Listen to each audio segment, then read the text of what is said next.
आज हम बात करने वाले हैं ब्रह्ममुहूर्त से लेकर के परमात्म प्राप्ति तक साधन की प्रक्रिया। जो साधन करने वाले हैं परमात्मा तत्व को प्राप्त करना चाहते हैं, ऐसे भाई बहनों के मन में एक बात रहती है कि कोई ऐसा सीधा सरल मार्ग मिल जाए जिससे हम सुगमता से और तत्काल परमात्मा की प्राप्ति कर लें। उनके लिए एक विशेष साधन बताया जाता है। एक ऐसी स्थिति है जहाँ पहुँचने पर मनुष्य कृत्य ज्ञातव्य और प्राप्त प्रातव्य हो जाता है, अर्थात उसके लिए कुछ भी करना, जानना और पाना बाकी शेष नहीं रहता। वहाँ पहुँचने के लिए 3 मार्ग हैं: कर्मयोग, ज्ञान योग और भक्ति योग। कर्मयोग से कृत्यता हो जाती है। दूसरा, ज्ञान योग से ज्ञातव्यता हो जाती है। और तीसरा, भक्ति योग से प्राप्तव्यता हो जाती है। यह अंतिम स्थिति है। अगर कोई साधक कमर कस ले कि मेरे को तो उस अंतिम स्थिति की तत्काल प्राप्ति करनी है, उसके लिए एक ऐसा साधन बताया जाता है जिससे वह सब साधनों से ऊंचे उठकर उस अंतिम स्थिति का आरंभ से ही अनुभव कर सकता है। दोस्तों, आज का विषय बहुत ही गहरा है, गहराई से समझें। जब तक सब में परमात्मा बुद्धि की जाती है तब सब कुछ परमात्मा ही हैं ऐसा दिखने लगता है। अर्थात जब आप सभी में अपने परमात्मा को कण कण में, समाज के मनुष्यों में, स्त्री पुरुषों में, सभी में, पेड़ पौधों में आप जब परमात्मा को देखने लगेंगे तो ऐसा ही दिखने लगता है। फिर इस परमात्म दृष्टि से भी उपराम होने पर संपूर्ण संशय स्वतः निवृत्त हो जाते हैं। मेरी प्राप्ति जितने साधन हैं उनमें मैं तो सबसे श्रेष्ठ साधन हूँ।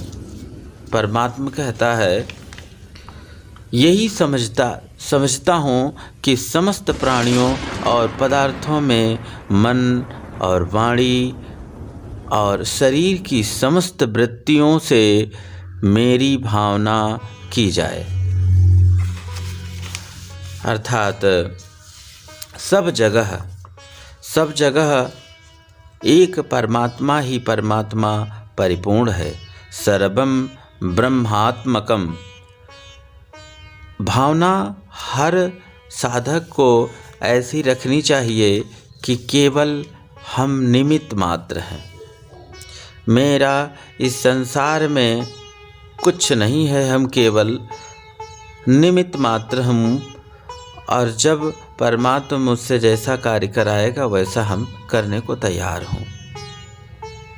इस प्रकार यदि आपने चैनल को सब्सक्राइब नहीं किया है तो चैनल को सब्सक्राइब कर दें और लाइक, शेयर, कमेंट ज़रूर करें।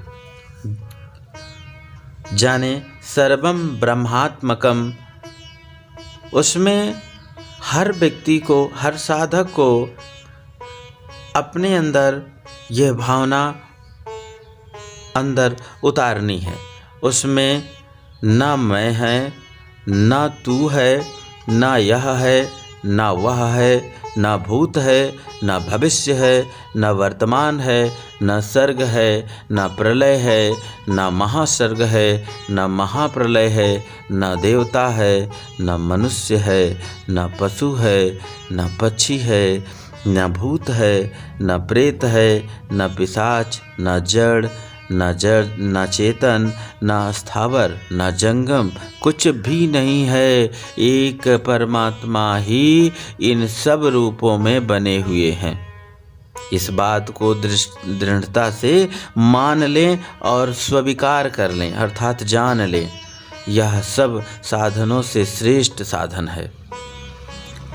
भागवत एकादश स्कंध के 29वें अध्याय के 19वें श्लोक की टीका में एकनाथ जी महाराज भगवान की ओर से लिखते हैं कि हे उद्धव, सब में मेरे को देखने से बढ़कर और कोई साधन नहीं है।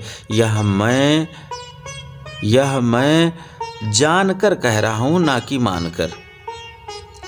सब कुछ भगवान ही है। यह बात हमारे को दिखे चाहे न दिखे, हम जाने या ना जाने, हमारे अनुभव हो चाहे ना हो, परंतु यह दृढ़ता से स्वीकार कर लें, दृढ़ता से जान लें कि बात वास्तव में यही सर्वोपरि है।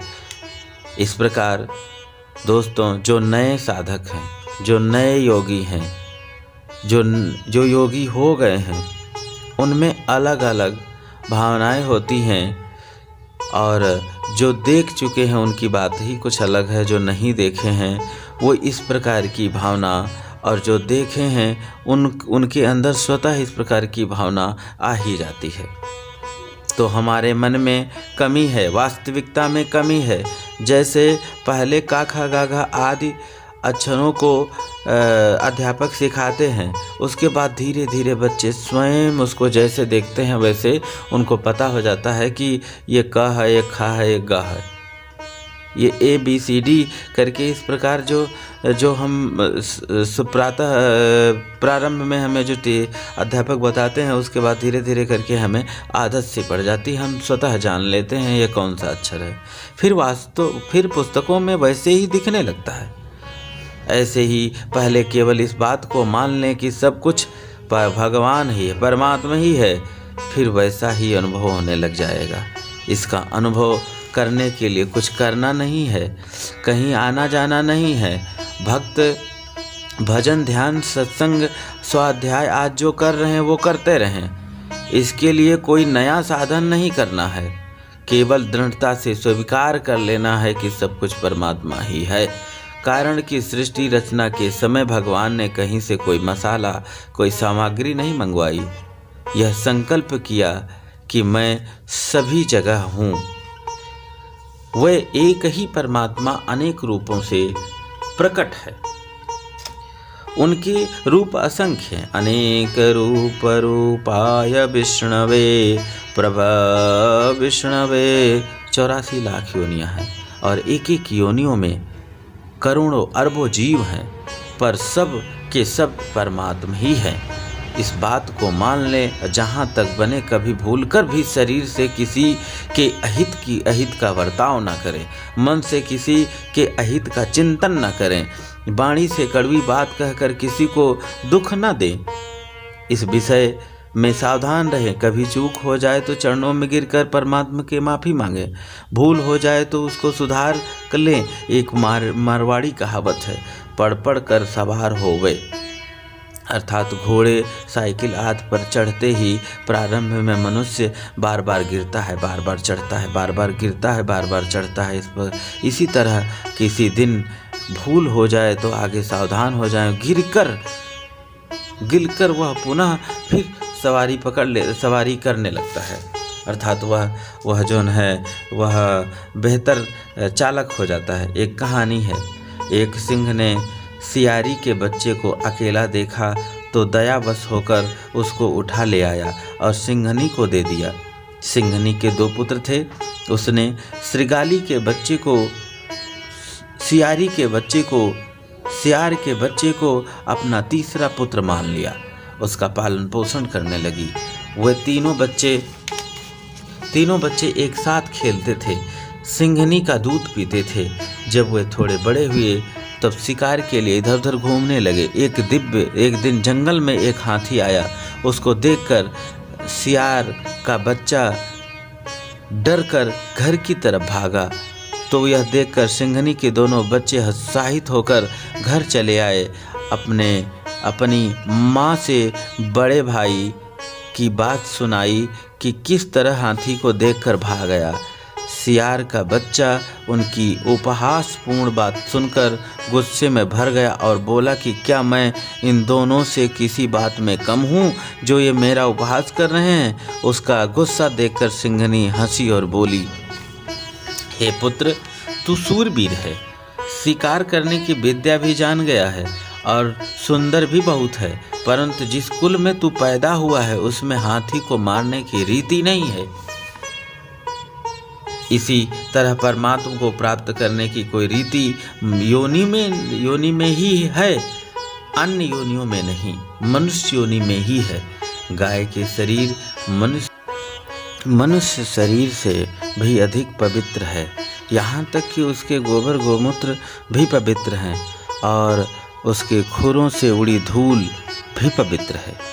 पर गायों में परमात्मा की प्राप्ति की रीति योग्यता नहीं है, यह रीति योग्यता मनुष्य में ही है। परमात्मा प्राप्ति के लिए कोई भी मनुष्य अनाधिकारी नहीं है। लखपति करोड़पति सब नहीं बन सकते, राजा महाराजा मिनिस्टर सब नहीं बन सकते, पर परमात्मा की प्राप्ति सब कर सकते हैं।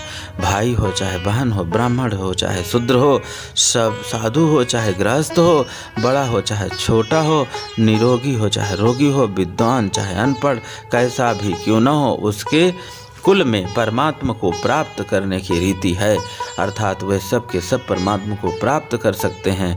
बेटा कोई बड़ा होता है, कोई छोटा, कोई पढ़ा कोई अनपढ़, कोई समझदार कोई बेसमझ, कोई धनी कोई निर्धन, कोई योग्य कोई अयोग्य, पर अपनी माँ को अपना कहने का अधिकार सबको समान होता है। इसी तरह भगवान को अपना कहने का अधिकार सबको समान है। सभी भगवान से कह सकते हैं, त्वमेव माता च पिता त्वमेव बंधुश्च सखा त्वमेव विद्या द्रविणं त्वमेव सर्वं मम देव। इसलिए हम तो योग्य नहीं हैं, हम भक्त नहीं हैं, हम ज्ञानी नहीं हैं, हम योगी नहीं हैं, हम अधिकारी नहीं हैं। इन सब बातों को लेकर हिम्मत नहीं हारनी चाहिए। प्रत्युत भगवान से, परमात्मा से ऐसा कहना चाहिए कि भले ही हम कुछ ना हो, अंश तो हम आपके ही हैं, हम आपके हैं और आप हमारे, इसमें तो मत नहीं है। इस प्रकार निसंदेह होकर दृढ़ता से भगवान के भजन में लग जाना चाहिए। मित्रों, धन्यवाद। नेक्स्ट वीडियो में मिलते हैं।